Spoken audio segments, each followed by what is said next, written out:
Les matinales de KPMG. Bonjour à toutes et à tous, soyez les bienvenus sur les ondes de Radio KPMG. Nous sommes le mardi 5 mars 2024. Très heureux de vous retrouver pour cette nouvelle édition des matinales destinée à décrypter chaque mois l'essentiel de l'actualité comptable, financière et extra-financière. Au micro, votre tandem habituel, Laurent Chilet et Hélène Modicom. Bonjour Laurent.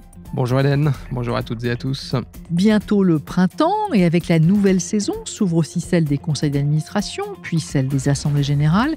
Et comme tous les ans, Laurent, ce seront des temps forts dans la vie des entreprises. Oui Hélène, et des débats agitent la place autour de la forme de ces réunions, comme si les innovations expérimentées avec succès pendant la pandémie avaient été renvoyées au calende grec. Les votes en direct et à distance vont-ils se développer comme le souhaite l'autorité des marchés financiers depuis plusieurs années, sachant qu'en arrière-plan, le gouvernement prépare 2 textes susceptibles de modifier les modalités pratiques des assemblées générales. Sur le fond, quels thèmes seront mis à l'ordre du jour des conseils et des assemblées générales cette année ? Stratégie climatique, nomination des commissaires aux comptes chargés de la vérification du futur rapport de durabilité, renouvellement des mandats, dividendes, etc. Alain Couret, professeur émérite de l'école de droit de la Sorbonne et membre du conseil scientifique de KPMG Avocat, répondra à toutes ces questions, Hélène, dans le dossier du mois. Mais avant cela, quels sont les titres à la une de l'actualité ? Aujourd'hui, à la une, 2 titres seulement. Dans l'actualité juridique, tout d'abord, un décret vient de modifier les seuils définissant la taille des sociétés et les groupes de sociétés, retenus notamment pour l'établissement et la certification des comptes et des informations de durabilité. Dans l'actualité sociale, ensuite, le Conseil constitutionnel a rendu sa décision sur l'acquisition de congés payés lors d'un arrêt maladie. Et comme de coutume, nous refermerons ce journal avec nos recommandations de lecture et d'écoute. Le journal. Débutons avec l'actualité juridique. Les seuils qui contribuent en France à définir la taille d'une entreprise ou d'un groupe au regard de son total bilan et de son chiffre d'affaires ont été modifiés, Laurent, il y a quelques jours.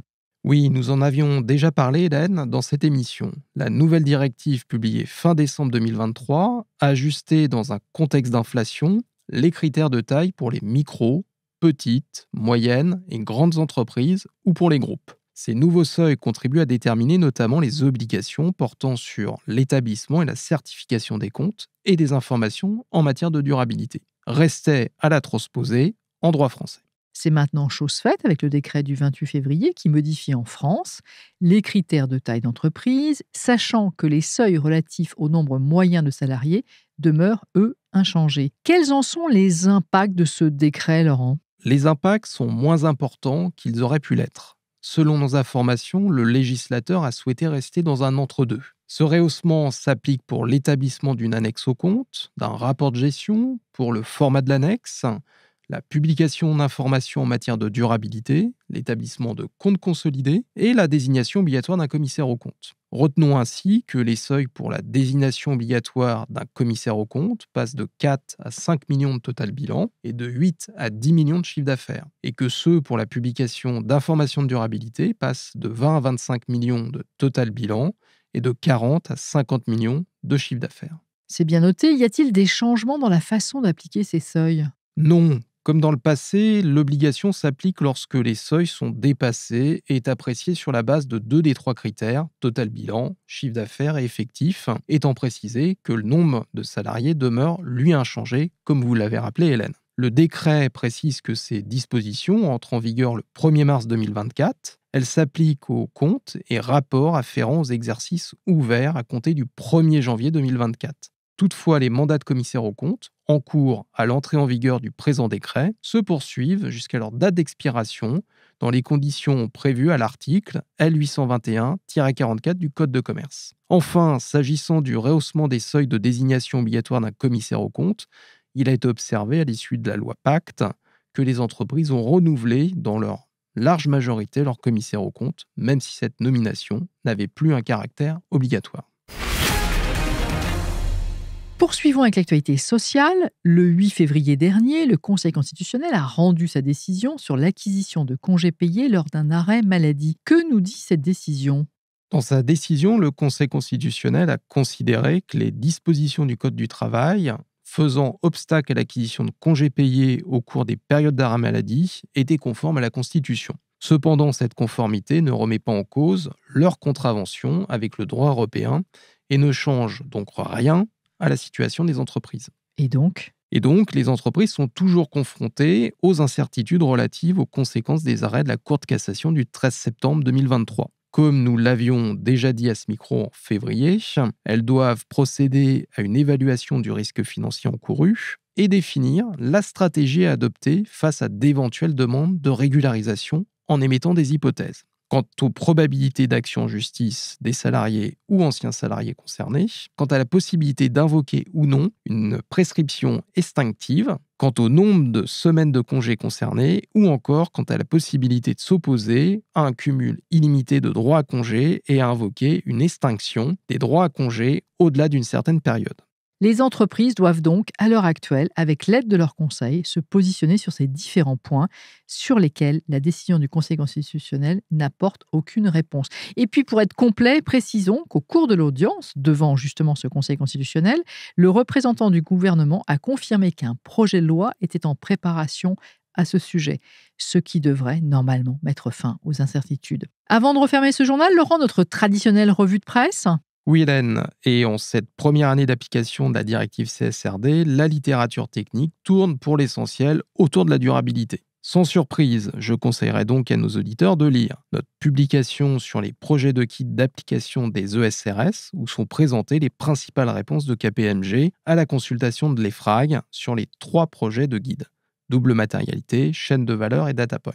De son côté, l'autorité des marchés financiers a publié un dossier sur la préparation et la mise en œuvre des nouvelles obligations de reporting liées à la CSRD. L'AMF, toujours, a publié également, à destination des entreprises, un guide pédagogique sur les plans de transition climatique demandés par la directive CSRD. Enfin, après le lancement de sa plateforme de Q&A fin 2023, l'EFRAG vient de publier une première série de réponses.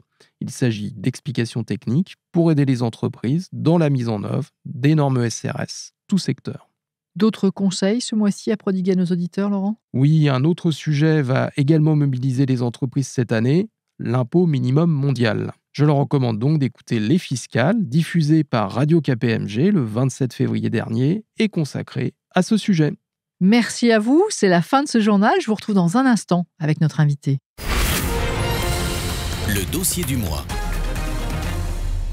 Après l'annonce des résultats des sociétés cotées qui ont atteint des sommets pour certaines d'entre elles, va s'ouvrir la saison des conseils d'administration, conseils de surveillance, puis autres assemblées générales. En cette fin d'hiver et bientôt printemps 2024, ces réunions se dérouleront dans un contexte mitigé où planent de fortes incertitudes géopolitiques et où les conditions macroéconomiques sont mi-figue, mi-raisin. Tout ceci suscitant encore des incertitudes pour les entreprises et leurs organes de gouvernance. Dans ce dossier du mois, nous nous intéresserons donc à la tenue des conseils et des assemblées générales 2024 dans leurs aspects formels.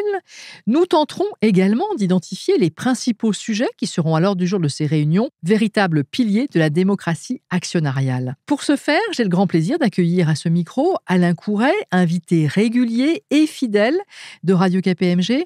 Bonjour Alain. Bonjour Hélène, bonjour à toutes et à tous.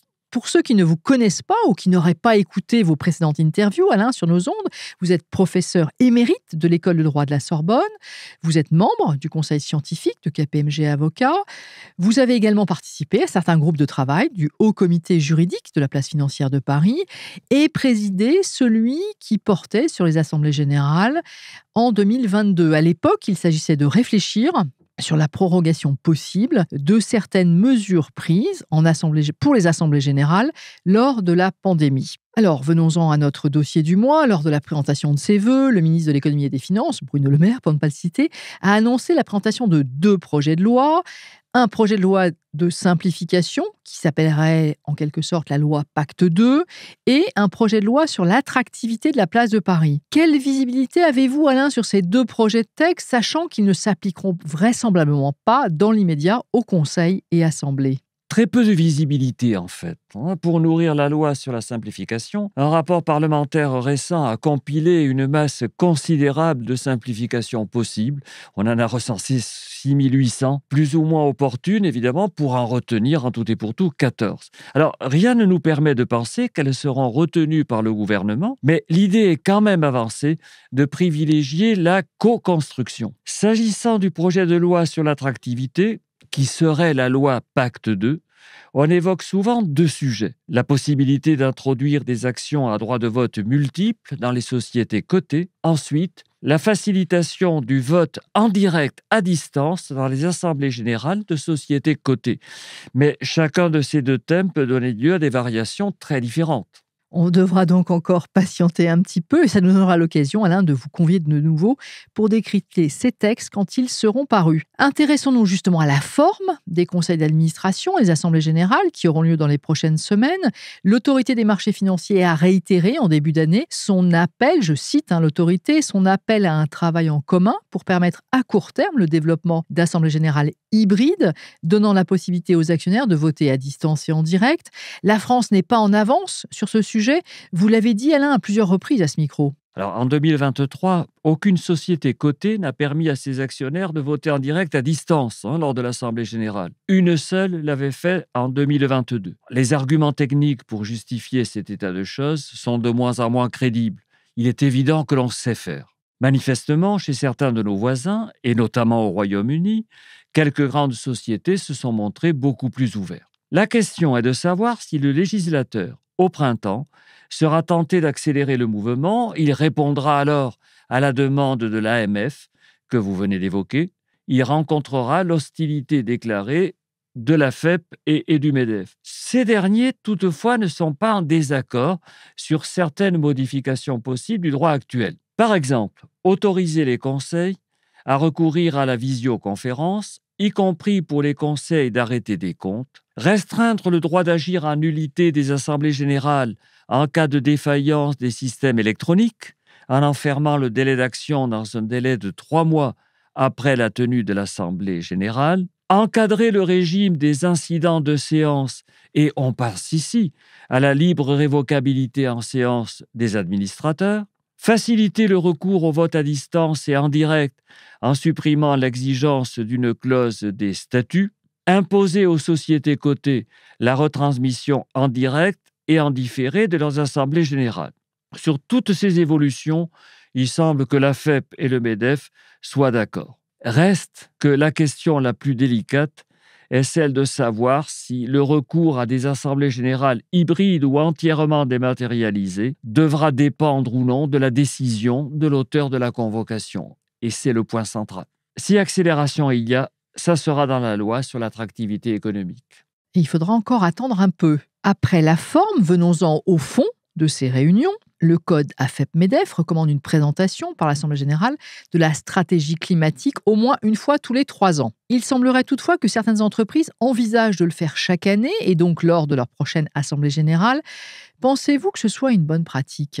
Le sujet ne fait pas consensus ce jour. La pratique peut être faussement vertueuse et confinée aussi au greenwashing. Les politiques en matière climatique supposent un temps long. Alors, reste que pour les sociétés soumises à la CSRD, le rapport de durabilité devra nécessairement évoquer tous les ans la relation de l'entreprise avec le climat, quitte d'ailleurs, pour la société, à se borner à indiquer pourquoi ces activités n'ont pas d'incidence sur le climat. À partir de là, la question de l'annualisation va vite devenir un combat d'arrière-garde. À propos du climat, toujours, peut-être est-il utile de rappeler ce qu'il en est du Say on Climate en 2024. Alors, en 2023, 10 sociétés ont inscrit des projets de résolution climatique à l'ordre du jour de leur assemblée. Il y en avait 11 en 2022. Alors, donc, on voit bien que le phénomène est très minoritaire. Il n'est pas évident d'ailleurs qu'ils connaissent une expansion en 2024, observant quand même que l'AMF invite les sociétés cotées sur un marché réglementé à renforcer encore leur communication sur la stratégie climatique et à la présenter à chaque assemblée générale sous la forme d'un point à l'ordre du jour avec débat. Mais la mise en œuvre de la CSRD, là encore, éteindra progressivement le sujet, comme on l'a dit il y a un instant. C'est le sens de l'histoire, tout simplement. En lien toujours avec ces sujets climatiques, se pose aussi cette année la question de la nomination du commissaire aux comptes qui examinera le rapport de durabilité 2024. On rappelle à nos auditeurs que ce rapport sera publié dès 2025 par les très grandes entreprises. Il s'agit là, Alain, d'un choix important à faire lors de la prochaine Assemblée générale par les entreprises concernées. Les auditeurs seront le plus souvent, évidemment, les commissaires aux comptes de la société qui, à côté de leur rapport traditionnel, devront établir un rapport de certification des informations en matière de durabilité. Mais la personne morale pourra faire certifier ces informations en matière de durabilité par un commissaire aux comptes autre que celui qui certifie ses comptes. L'objectif est quand même de parvenir à une vue d'ensemble intégrée, ce qui nous semble plaider pour le fait que les mêmes auditeurs contrôlent l'ensemble. Dans ce cas, d'ailleurs, le secret professionnel ne s'imposera pas entre les deux commissaires. Il en ira de même si c'est un tiers indépendant qui certifie des informations en matière de durabilité. Tout ce petit monde devra se parler. Sera également à l'ordre du jour, cette année, le renouvellement des dirigeants et des administrateurs. En effet, la moyenne d'âge des dirigeants du CAC 40 est élevée, 58 ans. En moyenne, si mes informations sont exactes, et de nombreux présidents arrivent en fin de mandat. Il devrait donc y avoir de multiples changements dans la gouvernance des grandes entreprises au cours des prochains mois. Alors, partons de quelques constatations. Au CAC 40, on compte 476 administrateurs. 138 mandats arrivent à échéance. Au SBF 120, donc si on élargit un petit peu le spectre, 48 mandats de président et de vice-président sont à renouveler. 19 titulaires ont plus de 70 ans. Beaucoup d'administrateurs indépendants vont bientôt atteindre 12 ans d'ancienneté et on sait que 12 ans, c'est en principe la limite de l'indépendance. Alors il va être intéressant de voir l'attitude des conseils sur ces divers points. Problème de l'âge, mais il n'y a pas que l'âge, il y a aussi le profil des titulaires à la limite des questions sociétales.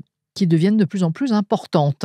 Alors, ce sera peut-être l'occasion, ce changement, de féminiser les fonctions dirigeantes, car la mixité est encore loin d'être parfaite au sein des grandes entreprises françaises. Elle n'est pas parfaite. La mixité demeure faible, avec seulement 3 grandes dirigeantes opérationnelles aujourd'hui au CAC 40 et 2 présidentes de conseil. Nos voisins ne font pas mieux, pour ne pas dire qu'ils font pire. Et en revanche, rappelons quand même ici que, s'agissant des conseils d'administration et des conseils de surveillance, nous sommes incontestablement leaders en Europe avec 47% de femmes membres de ces conseils. Alors, ceci ne doit rien à une volonté des milieux d'affaires, mais sans doute tout à la loi Copé-Zimmermann de 2011 qui a formulé des obligations efficacement sanctionnées en la matière. 10 ans plus tard, avec des horizons beaucoup plus lointains, la loi Rixain de 2021 s'est proposée de réaliser un meilleur équilibre femmes-hommes dans les instances dirigeantes, sauf que, paradoxalement, cette loi ne vise pas les dirigeants eux-mêmes. À l'heure de profits records, je l'ai dit en introduction pour certaines entreprises, les dividendes et les rémunérations des dirigeants seront-ils en 2024 des thèmes significatifs de ces assemblées générales? Commençons, Alain, peut-être par la question des dividendes. Les actionnaires auront sans doute toute raison d'être satisfaits. Vraisemblablement, ils vont partout recevoir beaucoup. Il s'agit de la 3e année d'affilée où les entreprises du CAC 40 réalisent ensemble plus de 100 milliards d'euros de bénéfices. En 2022, elles avaient réalisé 123,9 milliards d'euros de bénéfices nets, selon des comptes de l'AFP, et elles avaient distribué 97 milliards. Le montant des bénéfices demeure spectaculairement élevé. Il n'y a pas évidemment matière à susciter sur ce point la contestation, au moins de la part des actionnaires. Alors, en outre, les 40 plus grosses entreprises françaises cotées ont battu en 2023 un nouveau record de rachat d'actions. Les entreprises du CAC 40 ont rendu à leurs actionnaires 30,1 milliards d'euros sous forme de rachat d'actions. Donc des actionnaires satisfaits. Toujours dans le même sujet, la rémunération des dirigeants. Au cours des dernières années, leur rémunération bondit. Le terme n'est pas exagéré. À votre avis, est-ce que le C&P sera un long fleuve tranquille comme cela a été le cas l'année dernière, en 2023? Je voudrais faire simplement 3 constats. D'abord, premier constat, le sujet est annoncé tous les ans comme un sujet brûlant et il ne suscite jamais de fortes discussions en Assemblée générale. Deuxième constat, les rémunérations sont dans une spirale ascendante. Les chiffres sont assez parlants. Troisième constat, l'importance de la part variable ne cesse de s'accroître. De ce point de vue, certaines progressions ont un caractère vertueux. Et dans l'exemple que l'on évoque aujourd'hui le plus souvent dans la presse, et qui a quelque part défrayé la chronique, d'une rémunération hors norme, la part fixe, quand on regarde bien, est assez normale. C'est la part variable qui propulse la rémunération. Et les performances de la société que le dirigeant pilote sont dans le même temps spectaculaires. Quoi qu'il en soit du débat autour de la rémunération des dirigeants, on peut tout de même penser que les actionnaires veilleront à ce que les éléments variables des rémunérations intègrent des critères extra-financiers. Sur ce point, le Code AFEP-MEDEF demande que la rémunération intègre plusieurs critères liés à la responsabilité sociale et environnementale, dont au moins un critère en lien avec les objectifs climatiques de l'entreprise. La seule question est ensuite d'apprécier le degré d'exigence attaché à la satisfaction de ce critère. Et là, les proxys sont assez regardants sur ces sujets. ISS refusera cette année qu'un dirigeant touche l'intégralité de son bonus tout en ayant manqué un critère, mais par un jeu de vase communicant, aurait superperformé sur un autre critère. Et les critères dits superperformants sont trop souvent extra-financiers, beaucoup plus difficiles à objectiver et donc beaucoup plus faciles à atteindre. C'est clair. Alors, de manière récurrente, revient depuis plusieurs années la question du partage de la valeur. Or, une loi transposant l'accord national interprofessionnel relatif au partage de la valeur a été votée en novembre 2023. Nous en avons parlé sur ces ondes. Un des objectifs majeurs de ce texte est de faciliter la généralisation des dispositifs au sein de toutes les entreprises et plus particulièrement dans celles de moins de 50 salariés. Ce sujet pourrait-il faire l'objet d'une résolution cette année en Assemblée générale, Alain ? Le partage de la valeur, au moins dans le SBF 120, a atteint un sommet en 2023. Les primes de partage du profit, l'intéressement, la participation, l'abondement, plan d'épargne entreprise ont touché un record avec 5,9 milliards d'euros dans le SBF 120 selon le baromètre ERES. On est dans une logique vertueuse. Mais la France a beau être le pays européen où l'actionnariat salarié est le plus développé, la part du capital détenu par les salariés actionnaires stagne à 4%, un pourcentage qui est évidemment encore bien loin de la barre des 10% qui est l'objectif déclaré dans la loi Pacte de 2019. Les pouvoirs publics ont élargi la faculté d'émettre des actions gratuites récemment. Dans les sociétés cotées, les actions gratuites peuvent désormais représenter jusqu'à 40% du capital, pour autant que tous les salariés en reçoivent. Il est possible que des résolutions exploitant les nouvelles possibilités légales soient inscrites, mais le plafond de 40% risque, à mon sens, de rester pendant longtemps encore un idéal, son prédécesseur de 30% n'ayant jamais été menacé à ce jour par les pratiques d'entreprise. C'est un doux euphémisme. Au-delà du sujet du climat, qui domine les débats environnementaux, pensez-vous que les questions ESG seront très présentes lors des Assemblées générales 2024 ? Alors, il pourrait y avoir quand même des questions sur le risque cyber. Glass Lewis menace de voter contre les administrateurs des sociétés qui, après une cyberattaque, n'auront pas assez expliqué de son point de vue les mesures prises pour l'avenir. En matière sociale, les débats sont traditionnellement pauvres. Alors, fermons ce chapitre ESG avec la déclaration de performance extra-financière qui vit ces derniers jours, puisqu'elle sera remplacée en 2025 par le rapport de durabilité dans les très grandes entreprises. Diriez-vous, Alain, que c'est la dernière année avant le grand saut ? Oui, pour les grandes entreprises, les grandes entités d'intérêt public, les banques, les assurances, en 2025, leur Assemblée générale va devoir se prononcer sur les comptes 2024 et les autres sociétés ont encore du temps, un peu de temps devant elles. Avant de conclure, abordons le retrait en cours d'Assemblée générale d'un projet de résolution. L'autorité des marchés financiers s'est émue d'une telle pratique et considère que la régularité du retrait en séance d'un projet de résolution pose question. Qu'en pense le juriste que vous êtes, Alain ? Alors, la question ne se pose pas souvent, mais elle est fondamentale. L'AMF considère qu'il y a un principe de fixité de l'ordre du jour qui n'est guère compatible avec le retrait. Alors, en sens inverse, on comprend que le principe de fixité interdise d'ajouter à l'ordre du jour. Mais pourquoi, en revanche, interdire de retrancher ? L'auteur de la convocation peut ajourner l'Assemblée. Alors, est-ce que ce n'est pas un ajournement partiel, tout simplement ? Et soyons concrets, Si l'on retire, c'est parce que les votes par correspondance reçus montrent que la résolution ne sera pas votée. Alors, quel intérêt y a-t-il à faire voter alors que la certitude de l'échec est garantie ? L'ANSA s'est prononcée en faveur d'un retrait possible. Le comité a considéré que, lorsque l'Assemblée a été convoquée par le conseil d'administration, ce dernier peut décider avant l'ouverture de l'Assemblée générale ou au cours de celle-ci de ne pas soumettre au vote un projet de résolution dont il est l'auteur. Nous arrivons au terme de cet entretien. En conclusion et en quelques mots, Alain, comment voyez-vous le déroulement des assemblées générales à l'avenir et faut-il les faire évoluer ? Je crois qu'il faut distinguer selon la taille de la société. Pour les grands de côté, le vote par correspondance demeurera dominant. Les décisions resteront prises avant même que commence l'Assemblée générale. Les grands investisseurs ne peuvent pas procéder différemment. Il faut savoir quand même que certains grands investisseurs professionnels gèrent 20 000 assemblées par an en France et dans le monde. Alors, sans doute, la possibilité de permettre le vote en direct à distance va être progressivement imposée, mais elle ne changera pas les résultats. L'actionnariat individuel demeurera marginal. En revanche, le nombre des participants aux assemblées générales sera sensiblement accru et le risque que soit offerte une tribune à des agitateurs le sera aussi. C'est donc le risque réputationnel qui constitue et constituera un frein majeur en la matière.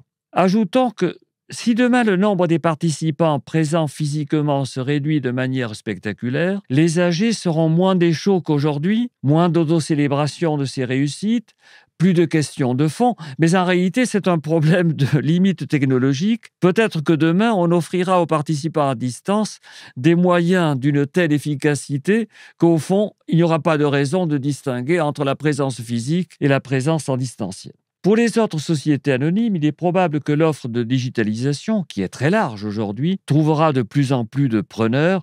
Ici, le risque réputationnel est évidemment bien moindre. En tout état de cause, la perspective d'une assemblée générale totalement dématérialisée, comme cela se pratique fréquemment aux États-Unis et au Canada, et par de très grandes sociétés, ne semble guère envisageable aujourd'hui en France. L'argument de l'atteinte à la démocratie actionnariale étant immédiatement brandi. Alain Couret, un grand merci à vous pour vos éclairages pertinents comme toujours et sûrement très utiles à nos auditeurs. Pour aller plus loin sur toutes ces questions d'Assemblée générale, de conseil d'administration, vous pouvez également suivre les actualités juridiques sur la page LinkedIn de KPMG Avocat ou aller sur le site internet de KPMG Avocat. Vous pouvez également écouter Cap Gouvernance, une émission de Radio KPMG disponible dans notre application. Cette émission est maintenant terminée. Un grand merci. Merci beaucoup pour votre attention et nous vous retrouverons avec grand plaisir le jeudi 4 avril prochain pour une nouvelle matinale. À bientôt sur nos ondes. Les matinales de KPMG.